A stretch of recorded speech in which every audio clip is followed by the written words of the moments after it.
every, 20 to 40 years, someone breaks this record. It's a big deal. The only 3 names in the modern era, really, are Wilt Chamberlain, Kareem Abdul-Jabbar, and LeBron James. Well, LeBron is not just going to break it. I mean, he's going to shatter it. Yeah.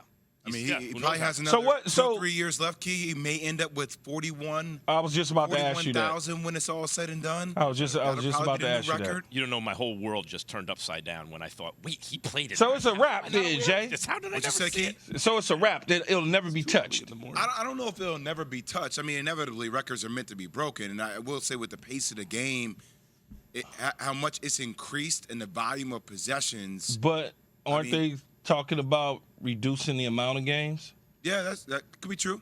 They could. I mean, it's a conversation. We'll see what happens. I mean, I don't know. Records are always meant to be broken. But, no question. But I mean, geez. Yeah, that's what I'm saying. I mean, he's going to play for another at least 5 years. You say 5? I say another 3. I say 5. I say and 3. the reason I say 5, what, he got 2 left on this deal? You got 2 left on. Well, yeah, 2. 2 or 3 left. I don't remember. It's either 2 or 3 left on this current NBA deal. Then you got to factor in play with Bronny. Yeah. Why he's gonna play with his son? Why'd you make that face? Because I wasn't thinking about his son. I was just thinking about him at this moment. I was just gonna say, then he's gonna probably get 2 to 3 kicking years, just because. And when I mean kicking years, be able to be the leader on the team, score 20 points a game, chill, that sort of thing, where you got 1 foot in, 1 foot out just because I can. That's the crazy thing about LeBron, Jay, is Wilt Chamberlain and Kareem Abdul-Jabbar spent several years at the end not really themselves. Kicking it. I call it kicking it. A couple years at the end. That's not really Michael Jordan. That's not really Kareem. That's LeBron James. LeBron is still. He may not be exactly, but that's still LeBron James playing. After all the years. Yeah, but 3 years from now, if we see the same thing we saw today, 3 years from now, last night, 3 years from now, something's wrong. Something's already wrong, by the way. Something's already wrong. This dude the Martians plus points per game. The Martians or wherever, the aliens, whatever came in the middle of the night and put something over him and something. So at 38, he's averaging 30-plus points per game, and his game is going to evolve. The more his jump shot's going to get better. So you can't tell me you can't use him as a pick and pop kind of guy as he gets older when he doesn't have the same athletic ability. Is like Brady, right? Brady could still play in the NFL, but not. Is Brady the GOAT to you? In the NFL? What? Yeah. Yeah. Why? Because his peak was eventually as good as anyone's who came before him eventually, and he did it twice as long. His record, and mainly, and let's be honest, mainly his record in the playoffs. Jay, I can't help myself. Jay, I can't help myself. Do it. He's 7-3 in the playoffs, right? Don't do it. Super Bowl 7-3. Mm-hmm. Okay. Jay, why you got to do this? You don't say Joe Montana is it's the greatest? It's too early. I think that's the guy he passed. He has 3 more Super Bowl championships. So you reward endurance, but you don't reward championships. You can't help yourself. No, I can't, because Key, I'm gonna die on the hill today. You will die, because it cemented it. Trust me, you will die. I'm a sharpshooter. So you just Leave said. Max alone. He just said with Michael. We have almost 4 hours to I can't help it. Ahead. He just said with Tom Brady that he rewards endurance because he did it. No, you said I reward endurance. I didn't use the word endurance. Actually, go back and play. He said he played twice as long. Yes, but I didn't say endurance. What is that? Not just that he played twice as long. Jay. No. He won. I said Max. No, I'm not. No. Stop. Yeah. I'm not talking about. You just said he played twice as long. You said it. His peak was as high. That was one of the attributes. That was one variable. LeBron's peak was not as high as Jordan's. That was one of the variables. But you also said he played twice as long, so you rewarded the endurance for Tom Brady. No. Let me finish, Max. I can't finish my point if you keep interrupting me, Max. Oh God, this is a rewind from yesterday. Producers, please step in. You reward endurance on one end with Tom Brady, but then you use it as a detractor for LeBron on the other end. Even though at 38, he's because for some reason for you don't allow that to elevate LeBron in the conversation, but you use it as a variable to elevate Tom Brady. That's not true. Okay, can I address that? I didn't even get a chance to make my point, but you know what? Make it. No, put the shot clock on Max. Go ahead. No, I'll stop. No, go ahead. I think you just made your point. I think you're saying that I'm giving LeBron credit for or Brady credit for something I'm not giving LeBron. Is there another point? Please make it. Go ahead. Please counter that point, then we can go point by point. That's a very easy point to counter. These guys hijacked the show for me. I'm not switching things Interesting. Number one, LeBron James has longevity as Tom Brady does. It's roughly equivalent given their sports. They're both incredible, right? Tom Brady, and LeBron James, like Tom Brady, has hit a peak basically as high as anyone's and sustained it for twice as long. Yes. If Brady had done that, but his record was 3-7 in the Super Bowl, he wouldn't have passed Joe Montana. But his record is 7-3 in the Super Bowl, and you must reward the wins. Okay, so let's go through who those wins were against. So 4-6 for LeBron in NBA Finals. 3 losses came to the Warriors. 2 of the Warriors were maybe the greatest team we've ever seen in a game of basketball. Kevin Durant, actually. No, 2. Kevin Durant, Steph Curry, and Klay Thompson. Yes, for sure. That was the one. Yes, okay, all right, two of those. Okay, 2. for sure. The other one were against the Spurs. I hear the knock on the Miami game. But let's talk about some of the teams that LeBron dragged to the NBA Finals that you use as a detractor for him in the greatest of all time conversation. Can you tell me who was on the 2007 roster, starting 5 for his roster for the Cleveland Cavs? Drew Gooden, Ilgauskas, Larry Hughes, and Eric Snow and LeBron. Yep. Okay, let's talk about the strongest conference either, but he did get there. Yep. But you're using his teammates. No. I'm also using the conference. Go ahead. 2015, who was on the starting lineup? Because Kyrie wasn't. Y'all don't need to put me in a 3-box, man. I'll sit out second best guy in this whole. Timothy Mozgov was their second leading scorer. Who? Yeah, Mozgov. Dellavedova, Tristan Thompson. I've made this argument many times. I agree with this argument. And Shumpert. So, you're using the teams that he dragged to get there. What's the hardest race out of all races, Max? The marathon, right? Because we reward endurance. So this dude at 38, you want to name a race harder than the marathon, Max? But difficulty in terms of endurance doesn't necessarily mean you're the greatest track and star guy ever because you've won the marathon, Jay. You keep changing the denominator, right, and making it look the same, but it's not exactly the same. We got to go to break, but we'll keep talking about this. His greatest accomplishment to me was winning that championship in Cleveland. Mm-hmm. Where he's down 3-1? That one? Excuse me? Down 3-1? I'm not even talking. I'm just 3-1, but winning it. Yeah. Period. Just being able to give the city something that they never had before and something that they haven't gotten since. Right? They're a good basketball team right now, but it's not the same. You think about how he left and went to Miami and all the backlash and the burning of the jerseys and the owner talking smack, and then the owner having to basically kiss LeBron's what at the end of the day. I mean, that's like the greatest. Yeah. That's the greatest thing to me. I would probably keep on the court. I would say being down 3-1, coming back to Cleveland, giving them their first NBA championship in the history of the franchise for sure. I think, frankly, for me, I always thought Michael Jordan was the pinnacle of where you were, reaching the top of your game on the court, and then building the business of Michael Jordan off the court. And what I've seen LeBron James do is take that same blueprint and raise it by a stake or 2, right? Like what he's doing, becoming a part owner of the Boston Red Sox, Liverpool, all these teams. He's going to be a part owner of an NBA franchise. While it's speaking truth to power the whole time. While building the I Promise school, while standing up for, being an activist essentially in a way, and not being an easy road to navigate in real time, but while still competing at the highest level, even during, I would probably say this, Key, all the stuff that happened in our country during the pandemic and in the bubble. And even though some people will say, well, it's easier to win when you're in the bubble, and that's going to be an asterisk.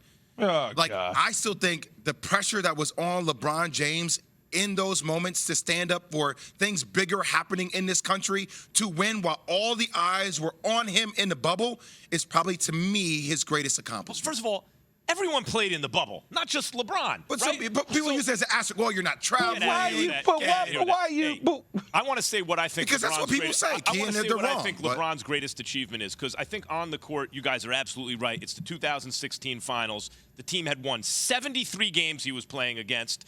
The year before, he didn't have Kyrie or Kevin Love. Took him 6 games. That's one of his greatest achievements. But that team, 73 wins, to be down 3-1, to goad Draymond into that suspension. That's part of it, right? You got to test the other players, see if they can keep emotionally calm. He couldn't. Got Draymond out of there. And then, by the way, even to ice the game with a free throw at the end, which he'd been criticized for after he hurt his hand right on the previous play. The fact that they beat a 73-win team down 3-1 on the road was his greatest on-court achievement. But overall, what you guys are identifying, and I agree with, he has been under a microscope for 20-plus years, since he was in high school. He's a 1 in 7 billion athlete because he's the greatest athlete on earth.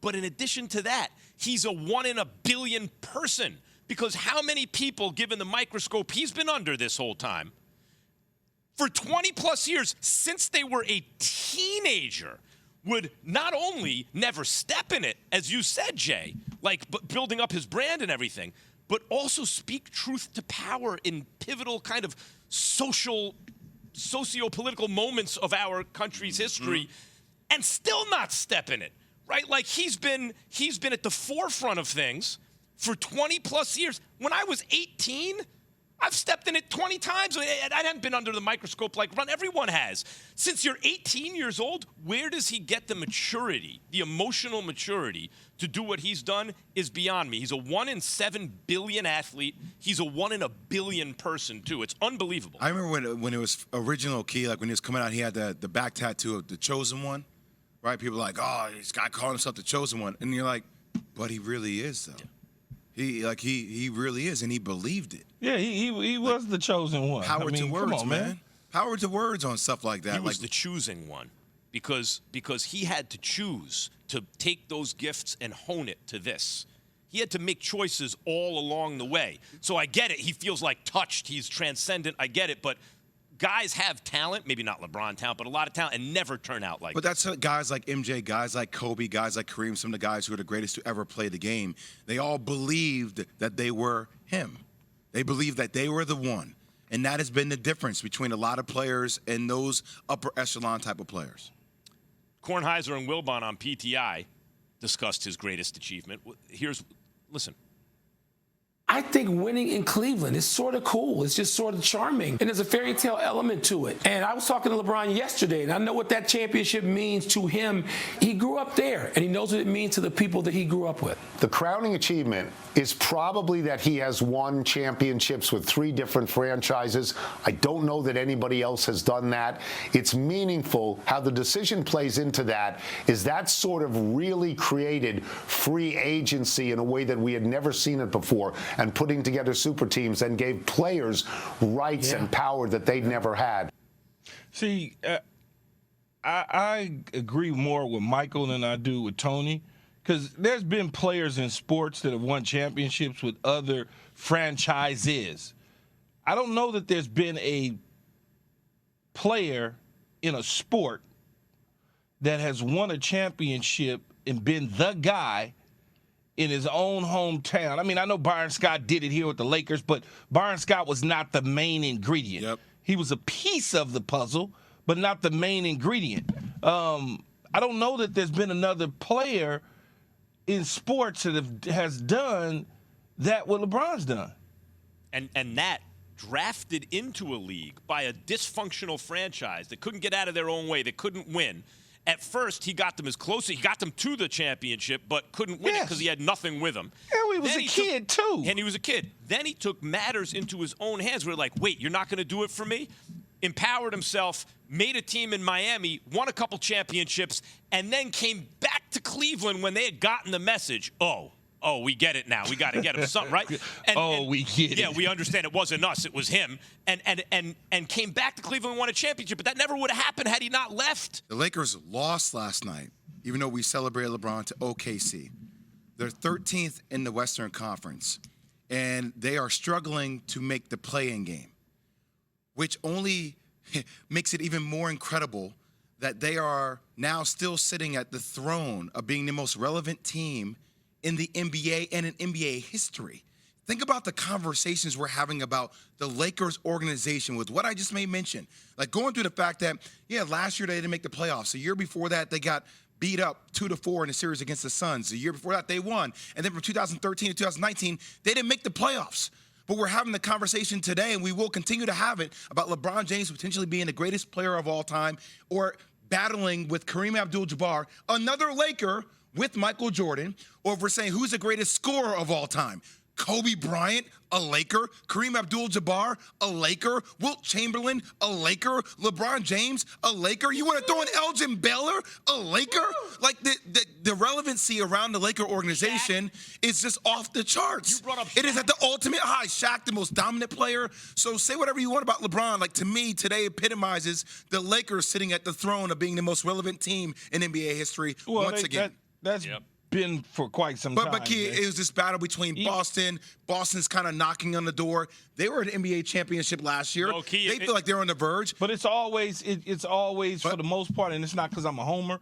It's even when the Lakers were down, the years you talk about from 13 to 19, it was still, why are the Lakers in this position? What happened with the Lakers? Chris Paul deal didn't go through because of the Lakers. That conversation was constantly having over and over and over again.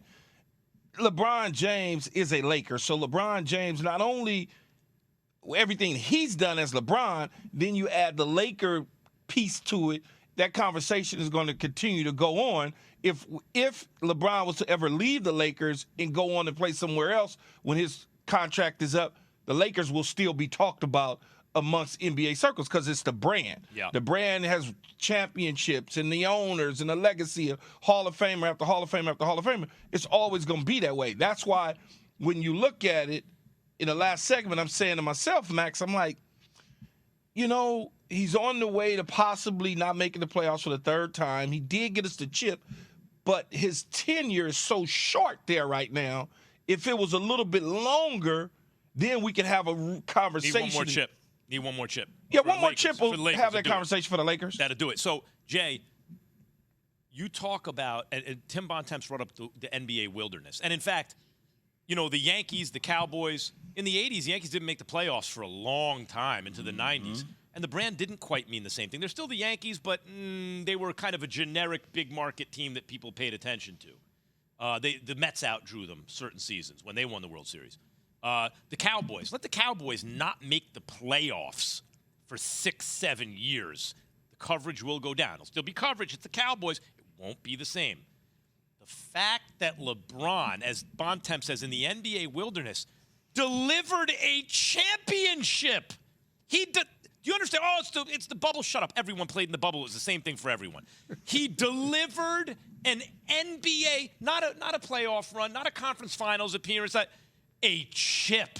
He did that already for the Lakers. And think about this, just to add on, not only did he deliver a chip, but he did it the same year one of the greatest Lakers of all time passed away in Kobe Bryant.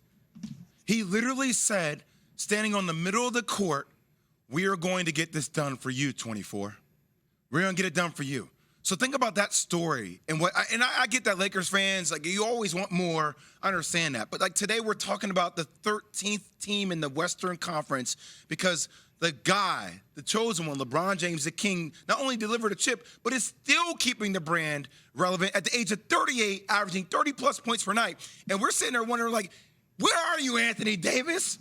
You're supposed to be in your prime. You're supposed to be in your prime, and you still can't count these leave Anthony No, Davis it's not. alone. But I'm just talking about the relevancy that LeBron brings to the table at this stage of his career, even though he is in the wilderness. All right.